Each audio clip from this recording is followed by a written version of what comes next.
মুরব্বী আসসালামু আলাইকুম। ওয়ালাইকুম আসসালাম। আপনি তো এখানকার স্থানীয় পুরনো লোক, না, আমি ইন্ডিয়ার লোকে কিন্তু বিনিময় করে আইছি বিনিময় করে এসেছেন। এই জমি। এটা আপনার, না, মানে আপনাদের শরীকের? এই শরিকি মানে আমাদের এক শরিকি। আচ্ছা আচ্ছা। তো আকসাম মিয়া, ও আচ্ছা আচ্ছা। বাবু মিয়া।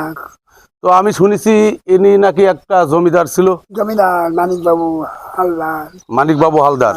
মানিক হালদার, মানিক হালদার, এই আমাদের গির্জা হালদার। এটা চৌগাছা থানার ভিতরে। চৌকাছা থানা। চৌগাছা থানা, যশোর জেলা চৌগাছা থানা। আর এই জায়গাটার নাম এটার নাম স্বরূপপুর। স্বরূপপুর, স্বরূপপুর বাবুপাড়া। জমিদার মানিক হালদারের বাড়ি অবস্থান করছি বর্তমান। পালাক্রমে একটা ভিডিও তো সব দেখানো সম্ভব না, পালাক্রমে আমি আপনাদের ভিডিওগুলো দেখানোর চেষ্টা করব। এর ভিতরে কিছু ভিডিও করেছি যেগুলো আমি আগে নাম জানতাম না, থানা জানতাম না, যার কারণে কিছু ভিডিও উল্টোপাল্টা হয়েছে। যা করে ধরে নেবেন, এটা হচ্ছে যশোর জেলা চৌগাছা থানা, স্বরূপপুর, মানিক হালদারের জমিদার বাড়ি এইটা। তো পালাক্রমে আমি সবার দেখাবো। সবাইকে ধন্যবাদ।